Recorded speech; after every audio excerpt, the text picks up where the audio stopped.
Good day, ladies and gentlemen. Welcome back to the Dirty Pat Walsh channel on YouTube with me, your host, Dirty Pat Walsh. Gonna give a go at some general mint snooze today, because that's how the ball rolls, really.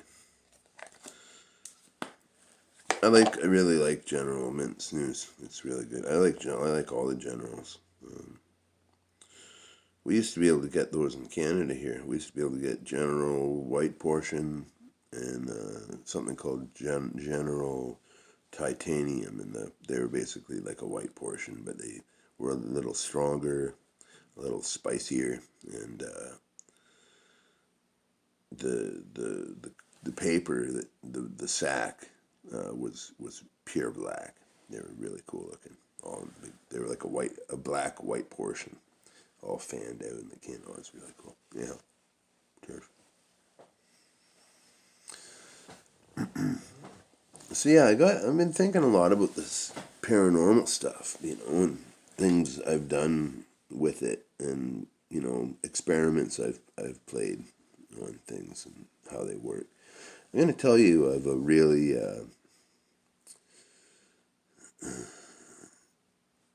what you would call the really successful working.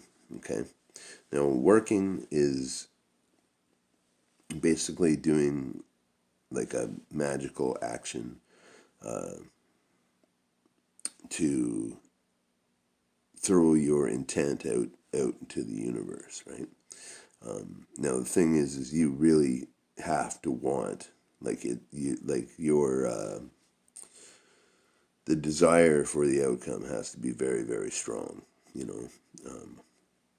So anyway, basically these workings are basically it's like a psychodrama to kind of get the anger out of yourself,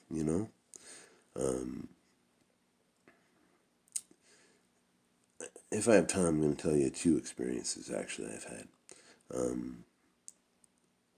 Anyhow, so when I left Hot Belly Mama's, the soul food restaurant, I left on very bad terms. I won't go into that at all, but I left on very bad terms, which was fine because I was going to open my restaurant in a week, so it was all good. But I was so angry when I went home because I worked so hard at this job, and I'd been the Friday night, Saturday night chef for years at this place, and it was all just bad. It was all bad at the end. So, I couldn't even use them for a job reference, which sucked. But, so I went home and I was really angry. Now, so, what I've learned through my experiences in the occult is, if you do like a little working to get out your anger, then it's helpful. It's like magic, quote unquote magic, is basically just self-help in a weird kind of way. So I went home, I lit a candle, and I wrote I won't tell you how I did the ritual, but maybe I'll tell you a little bit. You have to make a sigil or sigil, however it's pronounced. And basically, the way I do it is I take what I want to say about who I want to say, and I basically write it all out within the confines of a circle, but with one letter on top of each other, right? So if I say, okay, just to put it simply, say, I want so and so to have a bad day. I want Brad to have a bad day today. So and this is something I really want. So I would write in a circle, I W A N T. You know what I mean? Just each letter on top of each other. And when I sit and think about it, it's like you sit and you meditate on it for a bit, and really kind of get your bad feelings going, and then you then you burn you burn it in the candle you're burning. And, the candle you're burning, depending on the color of the candle, also should be part of the psychodrama that affects the outcome. So I burned my intent for of my anger for Hotbelly Mamas in a black candle, you know, because I was really mad.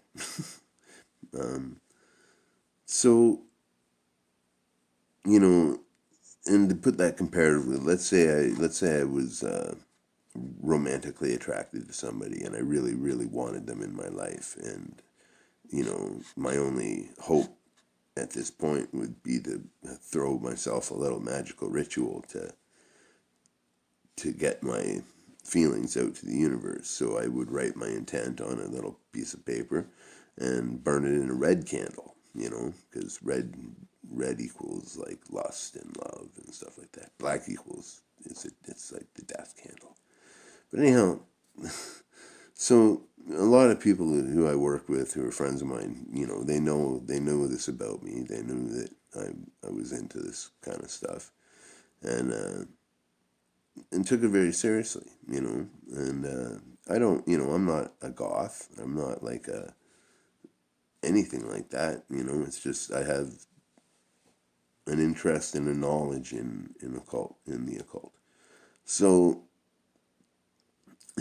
my friend, I won't name him off, but a friend of mine called me up and he said, "Hey man, so you left yesterday, right?" And I'm like, "Yeah, I'm gone." He's like, "Did you like do anything when you got home about the restaurant?" And I said, "Actually, yeah, I did. I was really angry and I wanted to get that anger out. So that's what I did." He said, "Well, when we came into work this morning, the freezers were all broken. The hot water tank was like blowing water out of it. Like the place was fucked. They had to close for like a week or something like that." So I was like, "Well, golly, that kind of worked, I guess." Because basically when you do these things, like you just have to accept the outcome.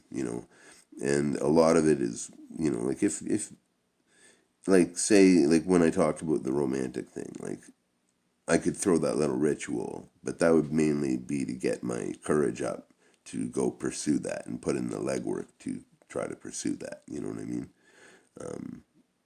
And with the destruction ritual, like I threw on Hot Belly Mamas, it's basically just you got to accept whatever happens. Like that's why your intent has to be strong. Like if someone dies, you got to accept that as part of what happened. If nothing happens, you got to accept that. It's not about the outcome. It's about getting your bad feelings out of your mind and body. So that was kind of effective. I also a bunch of years later, I had I was freshly separated and was living with a friend of mine, and there was this woman who was really interested in me, but it turned like when it started, it was like a friendly thing, like, hey, maybe we can play with our kids together. Son, they go to the same school. It was very like, okay, well, cool, I got a new friend.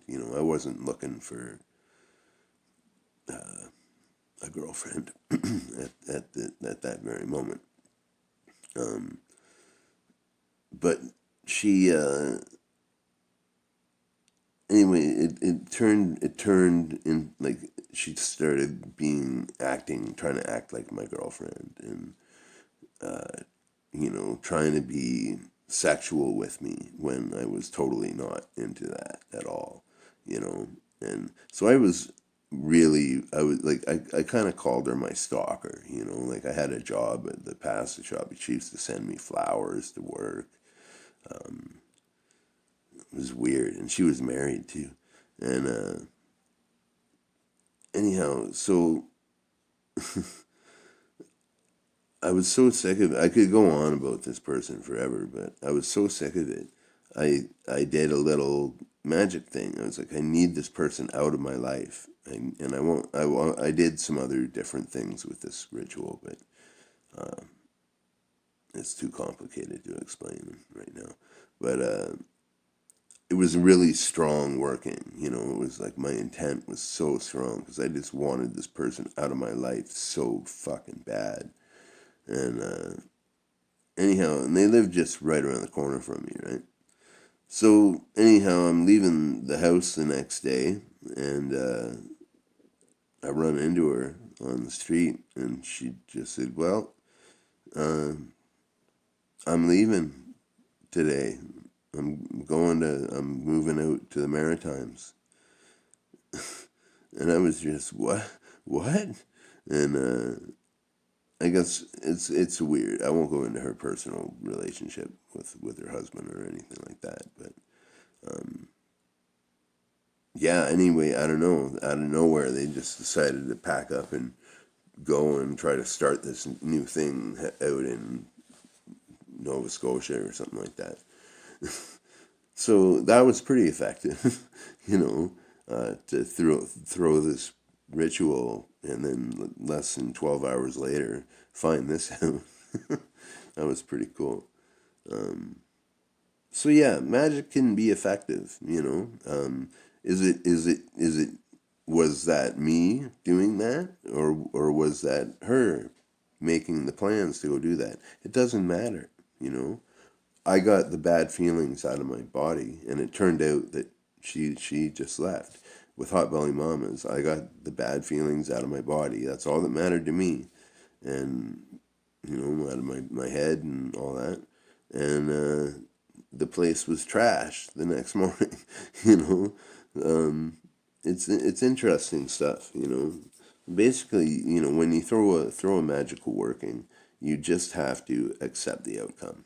You know, and you should never use magic really for you know causing wanting people to die and stuff like that. But if you're angry or lost in love or want to be compassionate, you can light a white candle and write your intent out, and you know meditate on your loved one who needs help, and burn the piece of paper in a white candle, and that's compassion. Your compassion intent will more than likely be very, very strong.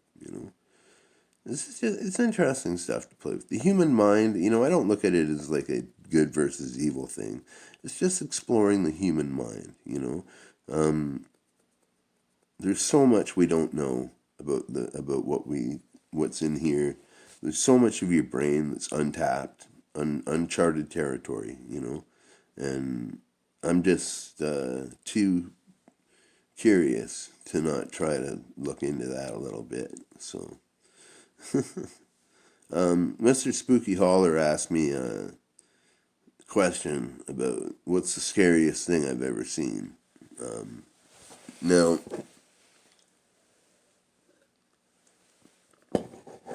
I assume he means in the paranormal. I've seen lots of stuff that scared the fuck out of me, in my life. Um, and I could go on about some of those things, but I've seen a lot of scary stuff, but none of it's been paranormal. Um, None of it is, all the paranormal, spooky stuff I've seen has just entertained me, you know. Um, it's like when the amplifier caught on fire at the black metal show, or whatever, like it's just entertaining to me. I haven't really seen anything other than that incident when I was a little kid and the light turned on in the haunted cottage I was staying in. That was pretty scary, but other than that, paranormal stuff, I haven't seen anything that's really scared me. Um, But yeah, I'll think about the scariest thing I've ever seen, and I'll do a video on that for Mr. Spooky Holler of the slime molds. Go check out the slime molds. They're fucking great. Not for everybody, but they're great. Yeah, and thanks for all your comments. I'm trying to catch up with them all, and try to read all my. Well, I do read all my comments and try to reply to all of them.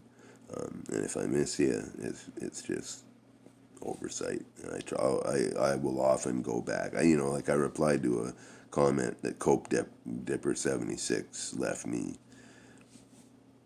like 4 days ago. So yeah, I'll get back to you if you leave me a comment. Yeah, if you like the video, hit the like. If you care to